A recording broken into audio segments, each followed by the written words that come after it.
Hello friends, મારી YouTube channel જલપાઝ રેસીપીમાં આપનું સ્વાગત છે। આજે આપણે ટ્રેડિશનલ શાકને એક અલગ જ ટેસ્ટમાં બનાવીશું। તો ફ્રેન્ડ્સ, એના માટે કડાઈમાં આપણે એક નાની વાટકી જેટલું તેલ લઈશું અને તેમાં આ ચોળાની વળીને સાંતળી લઈશું। તો ચોળાની વળી લાલ થાય ત્યાં સુધી આપણે એને સાંતળવાની છે। તો બસ એને આ રીતે સતત હલાવતા રહીશું અને સાંતળી લઈશું। હવે એનો કલર ચેન્જ થઈ ગયો છે, તો આપણે એને બહાર કાઢી લઈશું।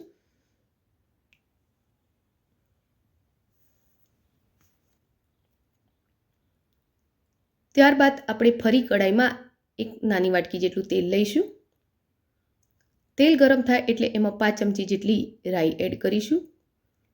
રાઈ ફૂટવા લાગે એટલે એમાં અડધી ચમચી જીરું એડ કરીશું અને હવે 5 ચમચી જેટલી હિંગ એડ કરી લઈશું।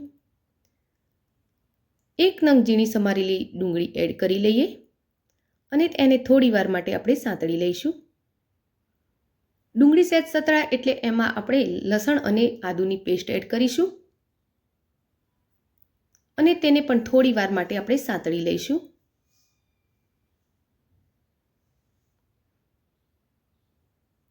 આદુ લસણની પેસ્ટને થોડી વાર સાંતળ્યા બાદ આપણે એમાં ઝીણા સમારેલા લીલા મરચાં એડ કરીશું અને હવે એમાં આપણે ટામેટાની પ્યુરી એડ કરી લઈએ। તો મેં અહીં 3 ટામેટાની પ્યુરી બનાવી છે। તે મિક્સ કરી લઈશું અને હવે આપણે એમાં બેઝિક મસાલા એડ કરી લઈએ, એટલે કે અડધી ચમચી લાલ તીખું મરચું એડ કરીશું, 5 ચમચીથી અડધી ચમચી જેટલી હળદર એડ કરીશું, અડધી ચમચી સ્વાદ મુજબ મીઠું, 1 ચમચી ધાણાનો પાવડર, 5 ચમચી જેટલું ગરમ મસાલો અને અડધી ચમચી લાલ કાશ્મીરી મરચું એડ કરીશું। હવે આ બધી જ વસ્તુને સારી રીતે મિક્સ કરી લઈશું અને પ્યુરી સાથે એને થોડી વાર માટે સાંતળી લઈશું। મસાલા સતળાય અને પ્યુરીમાંથી તેલ છૂટું પડવા લાગે એટલે આપણે એમાં થોડું પાણી એડ કરીશું।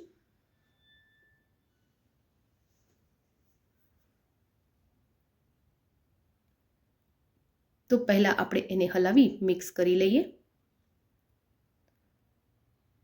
તો ગ્રેવી હજુ મને થોડી જાડી લાગે છે, તો આપણે એમાં થોડું બીજું પાણી પણ એડ કરીશું અને તેને સારી રીતે હલાવી મિક્સ કરી લઈશું। ગ્રેવી હવે ઉકળવા લાગી છે, તો એમાં આપણે તળેલી વળીઓ એડ કરી લઈશું। વળી એકદમ સોફ્ટ છે એટલે નાખતાની સાથે જ ફૂલવા લાગશે। તમને જો ગળ્યો ટેસ્ટ ગમતો હોય તો સહેજ ગોળ પણ એડ કરી લેવો અને હવે એને ઢાંકી અને આપણે થોડી વાર માટે ચડવા દઈશું। ત્યાં સુધી તવા પર આપણે 2 થી 3 પાપડ શેકી લઈએ। હમણાંથી મેં યુટ્યુબ ઉપર કોઈ જ રેસીપી નાખી નથી, બહુ ટાઈમે હું આ રેસીપી અપલોડ કરવા જઈ રહી છું। તો ફ્રેન્ડ્સ, તમને આજની જો આ રેસીપી ગમતી હોય તો વિડીયોને લાઇક અને શેર કરજો અને હવે નવી રેસીપી જોવા માટે મારી ચેનલને સબસ્ક્રાઈબ કરી લેજો। તો બસ આપણે આ રીતે પાપડને શેક્યા બાદ સબ્જીને જોઈ લઈશું। તો વળીઓ અહીં આપણી એકદમ સોફ્ટ થઈ ગઈ છે અને ગ્રેવી પણ થોડી જાડી થઈ ગઈ છે। તો હવે આપણે આમાં 1 મોટી ચમચી જેટલી મલાઈ એડ કરીશું। તો મલાઈ એડ કરવાથી આ સબ્જીનો ટેસ્ટ બહુ જ મસ્ત લાગે છે। તો મલાઈને હલાવતા રહી એકદમ મેલ્ટ થવા દઈશું।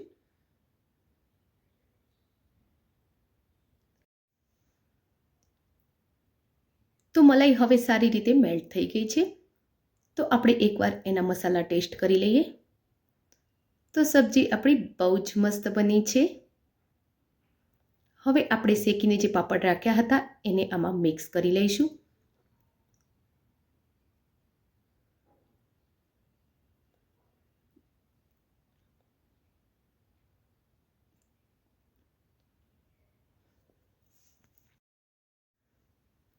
ત્યારબાદ હવે ઉપર લીલા ધાણા પબડાવી લઈશું અને તેને પણ મિક્સ કરી લઈશું।